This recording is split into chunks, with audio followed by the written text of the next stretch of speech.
Hello students of class 9, हम लोग आगे की कहानी पे आते हैं। रशियन रेवोल्यूशन में पार्ट नंबर 15 है ना। पेज के लिए पेज आप रेफरेंस के लिए वही रखिए, page number 39। What change after October में भी हम चल रहे हैं। सिविल वॉर इसके बाद वाले पार्ट में करेंगे। देखिए अब क्या हुआ रशिया में, मैंने आप लोगों को बताया था कि बोल्शेविक्स के लिए बहुत बुरी खबर आई कि वो लोग कॉन्स्टिट्यूंट असेंबली के चुनाव हुए उसमें हार गए। क्योंकि बोल्शेविक ये लेनिन खासकर ही सोच भी नहीं सकता था कि मैंने रशिया को एक तरह से मुक्त कराया है ना, और मुझे ही लोग हरा देंगे। मेरे जो आइडियाज़ थे उसको लोगों ने इतना पसंद करा था, मेरे सपोर्टर्स थे, लेकिन जब चुनाव हुए तो मुझे मेजोरिटी नहीं मिलेगी। ठीक है, तो इसने चिढ़ के एक तरह से कहते हैं ना अपने खुद को रशिया पे थोपने के लिए, रशिया में एक तरह से डिक्टेटरशिप लाने की तरफ इसने क्या करा, कॉन्स्टिट्यूंट असेंबली को ख़त्म कर दिया। सॉरी, मैंने एक थोड़ा वर्ड गलत यूज़ कर लिया। डिक्टेटरशिप तो नहीं, अभी पता लगेगा क्या लाएगा रशिया में जो आज तक चल रही है। डिक्टेटरशिप एक अलग चीज़ हो जाती है, लेकिन हाँ वो चीज़ें बहुत अच्छी नहीं है डेमोक्रेसी के लिए। रशिया एक डेमोक्रेटिक कंट्री है आज, मैं मना नहीं करूँगा उसमें, लेकिन मुझे थोड़ा लगता है कि डेमोक्रेसी में जो फीचर्स होने चाहिए वो नहीं है रशिया में आज, एक आध को छोड़कर। आगे आएगा तो आप लोग बेहतर समझेंगे उसको। तो इसने क्या करा, ऑल रशियन कांग्रेस और सोवियत बना ली थी। कॉन्स्टिट्यूंट असेंबली को डिसमिस कर दिया जिसने इसको हरा दिया। इसने क्या बनाई, ऑल रशियन कांग्रेस और सोवियत। और लोगों को क्या कहा कि जो ऑल रशियन कांग्रेस और सोवियत है ना, वो तो आपको और डेमोक्रेटिक लगेगी इससे, कॉन्स्टिट्यूंट असेंबली से। फिर आप लोग हेडिंग लिखिए। अब इसको पढ़ेंगे, ऑल रशियन सोवियत और कांग्रेस में क्या किया इसने। क्रिएशन ऑफ सोवियत यूनियन, क्या हेडिंग लिखेंगे, creation of Soviet union, CREATION, creation of Soviet union. Soviet union की क्रिएशन हुई, ठीक है, तो सोवियत यूनियन बन गई। अब तो इसमें क्या बातें हुई आगे पढ़ेंगे। इसमें लिख लीजिए एक लाइन को। पहले सबसे पहले तो 1918 चल रहा है। बोल्शेविक्स ने एक एग्रीमेंट कर लिया जर्मनी के साथ वॉर को ख़त्म करने का। 1918 में एग्रीमेंट हुआ रशिया और जर्मनी के बीच में वॉर कौन सी बात कर रहा हूँ मैं, फर्स्ट वर्ल्ड वॉर है ना, 1914 से 1918 चलेगी। इन मार्च, अब सब देश धीरे धीरे समझौता करने लगे कि वॉर को ख़त्म कर देता है। इन मार्च 1918 the Bolsheviks entered into a treaty with Germany. मैं आप लोगों को बताऊँ इसके स्पेलिंग्स वगैरह।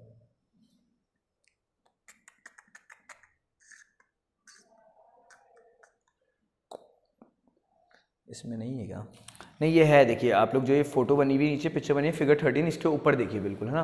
द बोल्शेविक, चलिए मैं स्पेलिंग बोल ही देता हूँ। The Bolshevik entered into a treaty, ENTERED, entered, TREATY treaty with Germany at Brest Litovsk. इसकी लिख देता हूँ स्पेलिंग में।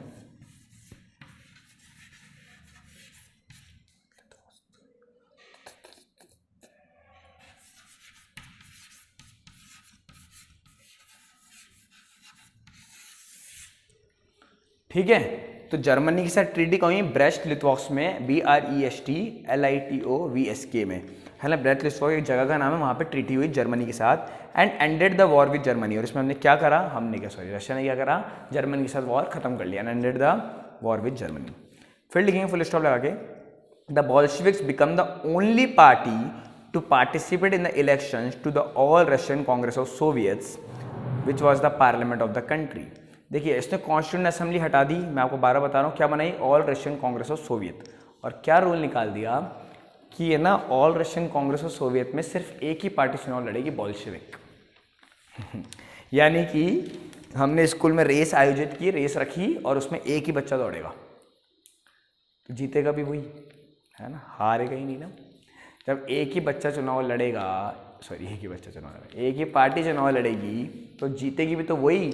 और ये इसकी सबसे महत्वपूर्ण चाल रही जो आज तक रशिया में है, कि आज भी रशिया एक ही पार्टी वाला स्टेट है, एक ही पार्टी वाली कंट्री है, वहाँ पे एक ही पार्टी चुनाव लड़ती है, कम्युनिस्ट पार्टी ऑफ रशिया। और मैं आपको यही चीज़ बता था कि डेमोक्रेसी की जो बेसिक वो है, मल्टी पार्टी स्टेट होना चाहिए इंडिया की तरह। कोई भी चुनाव लड़ो, बीजेपी, कांग्रेस, आम आदमी पार्टी, BSP, SP, कितनी सारी पार्टी, शिवसेना, कितनी सारी पार्टीज़ हैं। उसके अलावा आपको कोई पार्टी में जगह नहीं मिलती तो आप बिना दल के निर्दलीय खड़े हो जाइए।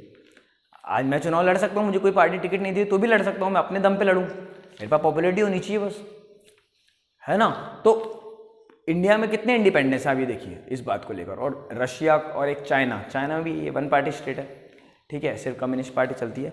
तो इसने ये एक बहुत महत्वपूर्ण चीज़ दे के गया है रशिया को, गलत या सही इसका फैसला रशिया करेगा, है ना, कि क्या होगा, वन पार्टी स्टेट होगा रशिया, है ना। हाँ, सिर्फ एक ही पार्टी चुनाव लड़ेगी, कौन, कम्युनिस्ट पार्टी ऑफ रशिया, यानी कि घोड़ों की रेस में एक ही घोड़ा दौड़ेगा, ठीक है, तो जीतेगा भी वही। तो इसने क्या करा, the Bolsheviks became BECME the only party ONLY only party to participate in the elections ELECTIONS participate PARTICIPATE participate in the elections to the All Russian Congress of Soviets. नीचे लिखा था हमने पहले पार्ट में, पहले में All Russian Congress of Soviets which was the parliament of the country and they won, which was the parliament of the country and they won. अब वो एक पार्लियामेंट क्या बना दी इसने, कॉन्स्टिट्यूंट असेंबली को हटा दिया। ड्यूमा तो पहले खत्म हो गई थी, ड्यूमा जो सैंट निकोलस ने बनाई थी, इसने all Russian Congress of Soviet बनाई, कहा सिर्फ बॉल्शेविक के चुनाव लड़ेंगे, और चुनाव लड़े तो पहले रिजल्ट था वो तो जीतेंगे भी सही जब लड़ेंगे तो हम, एंड दे वन।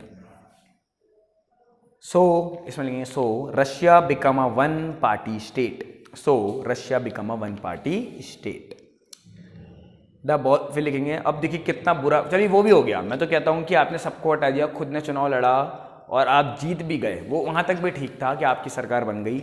अब ये डिक्टेटर सा रूल, एक तरह से खुद को महाराजा समझ के लेनिन क्या करेगा, देखिए। The Bolshevik punish those who criticise the government, the Bolsheviks punished those who criticise the government. अब चुनाव हो गए, सरकार बन गई। सबसे बड़ा जो फैक्टर होता है डेमोक्रेसी में, आप क्रिटिसाइज कर सकते हो। मैं नरेंद्र मोदी आज सरकार में है, अशोक गहलोत आज राजस्थान के CM है, मैं वो लोग दोनों कुछ गलत करते हैं तो उनको क्रिटिसाइज करता हूँ कि हाँ ये इन्होंने गलत करा। आप कर सकते हैं डेमोक्रेसी में, लेकिन एक लिमिट में रह के, है ना। आपत्तिजनक पोस्ट नहीं कर सकता फेसबुक या ट्विटर वगैरह पर, कोई उल्टा सीधा बोले जा रहे हैं बिना किसी बेस के, वो आप बेवकूफ़ है फिर उसमें, है ना, वो नहीं। तो आप लोग क्रिटिसाइज कर सकते हैं, ठीक है। सबसे पहले तो वो अधिकार इसने छीन लिया लोगों से कि मुझे कोई क्रिटिसाइज नहीं करेगा, मेरी गवर्नमेंट बन गई अब, है ना। तो डेमोक्रेसी को धीरे धीरे एक तरह से खत्म करने की और चल रहा है। हु क्रिटिसाइज द बॉल्शेविक, फिर लिखेंगे क्रिटिसाइज CRITICISED, फिर लिखेंगे many young writers and artist rallied to the party because it stood for socialism and change. Many young writers and artists rallied to the party because it stood for socialism and change. लेकिन देखिए क्या हुआ, यहाँ पे भी गड़बड़ हो सकती थी क्योंकि लोग वापस बॉल्शेविक के खिलाफ जा सकते थे, लेकिन ना बॉल्शेविक अच्छा काम भी कर रहे थे, आपको ये मानना पड़ेगा। लेकिन वो सत्ता अपने हाथ में चाहते थे। चुनाव हुए, सरकार नहीं बनी, तो लेनिन का दिमाग फिर गया, यार क्या हो गया, ठीक है वन पार्टी स्टेट बनाओ, वापस चुनाव लड़ता हूँ और मैं ही जीत जाता हूँ, है ना। लेकिन ऐसा नहीं, वो जीतने के बाद ठीक है उसने वो क्रिटिसाइज वाला पॉइंट हटा दिया, लेकिन ऐसा नहीं उसने काम नहीं करे, है। जीतने के बाद उसने रशिया के लोगों के लिए काम किए, इसलिए वो बचा रह गया, ये मानिए हम, है ना। तो है ना, इसलिए वो अभी तो बचा रह गया, है ना। फिर सिविल वॉर भी होगा, सिविल वॉर में आंतरिक युद्ध होगा रशिया में। लेकिन एक बात माननी पड़ेगी आपको, यंग राइटर्स और आर्टिस्ट इसके साथ जुड़ने लग गए, क्योंकि वो मानते थे कि हाँ ठीक है, कम्युनिस्ट पार्टी ऑफ रशिया है, सोशलिज्म के लिए खड़ी है, लोगों के लिए खड़ी है, तो हम इस पार्टी के साथ जुड़ेंगे। तो यंग आर्टिस्ट थे कुछ, और यंग आर्टिस्ट थे और आपके सॉरी यंग राइटर्स थे और आर्टिस्ट थे, है ना। जो यूथ था, जो जवान लोग थे, वो इस पार्टी के जुड़ने लगे, रैलीड की इसकी तरफ, RALLIED रैलीड की। क्यों? क्योंकि वो सोशलिज्म के लिए खड़ी है। It stood STOD stood for socialism and change, बदलाव चाहती है रशिया में, इसलिए वो लोग उसके साथ जुड़े। अब आप लोग पढ़ेंगे पार्ट नंबर 16 में कि रशिया में सिविल वॉर आ जाएगा, है ना। रशिया में वॉर होंगे, आंतरिक गृह युद्ध कहते हैं ना।